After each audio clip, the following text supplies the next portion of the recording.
मैं सभी से पूछना चाहता हूँ कि एक विकलांग की क्या ज़िंदगी है, जो बिल्कुल चल नहीं सकता, व्हील चेयर के ऊपर है। समाज कैसे उसको हेल्प करेगा, परिवार कैसे उसको हेल्प करेगा, और अपने आप वो क्या करेगा। अपने आप तो मैंने बहुत कुछ कर लिया था, MA LLB तक कर गया था और बैंक में नौकरी कर रहा था। पर एक दिन बड़ा अजीब सा लगा कि मेरे चचेरे भाई की शादी हो रही थी। वो मुझसे छोटे थे, मेरा भाई भी जो था मेरे से छोटा था, उसकी भी शादी हो गई। तो जो मेरा प्रिय मित्र था, मैं उससे पूछ रहा था, यार आज तक तो ज़िंदगी चल गई, मैंने बैंक में लीडरशिप कर ली, कॉलेज में भी मैं रहा, कोई मुझे छोड़ने नहीं गया, मैंने खुद ही सारे प्रयत्न करता था, तुम लोगों के साथ मैं चलता रहा, मैं क्या क्या नहीं करता रहा। उसके बाद आज मैं जहाँ खड़ा हूँ, मेरे पास पैसा भी है, नौकरी भी है, पर परिवार का सुख नहीं है। क्यों? परिवार चाहता था कि शादी नहीं होनी चाहिए, कर भी नहीं सकते, उन्होंने कह दिया, जवाब दे दिया। मैंने कहा मैं भी नहीं, कैसे शादी के मामले को कैसे कहा जा सकता था। कहना बहुत मुश्किल था कि मैं अपनी शादी की बात करूं, जब ये सब कुछ हो चुका था, सारे परिवार में सब ब्याह हो चुके थे, बस मैं ही एक लास्ट रह गया था जिसको मना कर दिया। मेरे दोस्त ने कहा, मैं बड़ा उदास था, मैं अपने चाचा की जो औलाद थी उनकी एक शादी अटेंड की, दूसरे की नहीं की, जुड़वा भाई थे। मैं उदास था, अंधेरों में खोया हुआ था, कहीं से रोशनी नहीं दिखाई दे रही थी। तो जो मेरा प्रिय मित्र था वो मेरे पास कहता है, इतना उदास क्यों है यार। मैंने कहा, यार एक बात बताइए, ज़िंदगी कैसे चलेगी, ज़िंदगी किस तरीके से चलेगी। आज मेरे पास सब कुछ है, पैसा है, सब कुछ है, अरे यार जब कुछ भी नहीं रहेगा तो मैं कहाँ रहूँगा, किधर जाऊँगा, मेरे पास कोई सहारा नहीं होगा, मेरी टांगें नहीं हैं। अब देखिए, दुख के पहाड़ थे मेरे आगे। तो उससे बड़ी मुश्किल से एक ही बात की, मैंने कहा, देख दिल में था, तेरे परिवार ने छोड़ दिया, फ़िलहाल मैं तेरे साथ हूँ और चाहूँगा, और एक शब्द लेता हूँ तेरे साथ, जब तेरी शादी हो जाएगी तो मैं अपनी शादी करूँगा।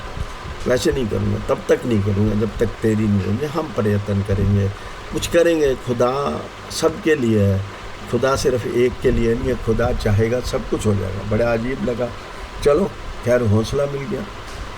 अब हमारा भी हो गया कि यार नौकरी के बाद कहाँ जाऊँगा, कैसे रहूँगा, किसके सहारे, वो सारी चीज़ों की सुविधा मेरे दिमाग में चल रही थी, और मैं हैरान भी था, परेशान भी था। और फिर ये तो चाहिए बुढ़ापे में या ज़िंदगी में एक सहारा तो चाहिए। सबसे बड़ा सहारा तो औरत का ही होता है, वही साथ रहती है। चाहे बर्तन कई बार खड़के पर औरत ही होती है। घर में खड़कते हैं तो 2 महीना बोलते भी नहीं हैं, उदासी के क्षण में चला जाता आदमी।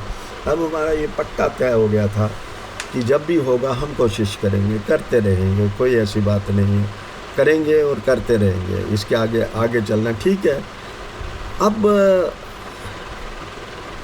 मैं आपको बताऊंगा कि दिल में एक तमन्ना तो जाग चुकी थी कि मैरिज करेंगे, साथ लेंगे। शुद्ध तरीके से हम चलना चाहते थे, अशुद्ध तरीके से चलना नहीं चाहता था। मैं एक सच्चा आदमी था, सच्चाई के साथ आगे बढ़ना चाहता था, कि झूठ के साथ आगे, जैसे बड़े झूठ, अब भी झूठ में से है। मैंने अब इतने सालों के बाद मैं लिख रहा हूँ, ये 75 साल के बाद मैं आपको लिख रहा हूँ। मैं तो अब भी देखा झूठ बोलते हुए। मेरे अपने घर मेरी बेटी की शादी में कभी आर्य समाजी बन जाते हैं, कभी सनातन धर्मी बन जाते हैं, कभी गुरुमुख के पीछे चले जाते हैं, कभी भजन कीर्तन के पीछे चलते, कई साईं बाबा के पीछे। अरे वो तो बिल्कुल ही फराडी हैं। अभी इन 70 सालों के बाद मैं बता रहा हूँ, क्योंकि मैं कहानी तो अब लिख रहा हूँ ना, जब मैं 76वें साल में जा रहा हूँ। ये तो मैं पिछली बातें बता रहा हूँ कैसे है, पर ये जो साथ था वो सदी थी, वो था 1975 और 80 के दौरान की सदी। हम कोशिश कर, तब समाज हमारा नैरो था, हमारे समाज में बड़ी नैरोइज़म थी और सब चीज़ चलती थी। पर मैं झूठ नहीं बोलना चाहता था, किसी हद तक झूठ के पलड़े में नहीं जाना चाहता था। कोई चीज़ मिले या ना मिले, मैं झूठ नहीं बोलता, ना मैंने अपनी ज़िंदगी में झूठ बोलकर कुछ भी हासिल नहीं किया। तो चल रहे थे। अब ये तो हो गया था कि हम इस तरफ भी अपना ध्यान देंगे जो हमें देना चाहिए। अब देखिए, मैं आपको बताता हूँ कैसे कैसे क्या बीती मेरे साथ।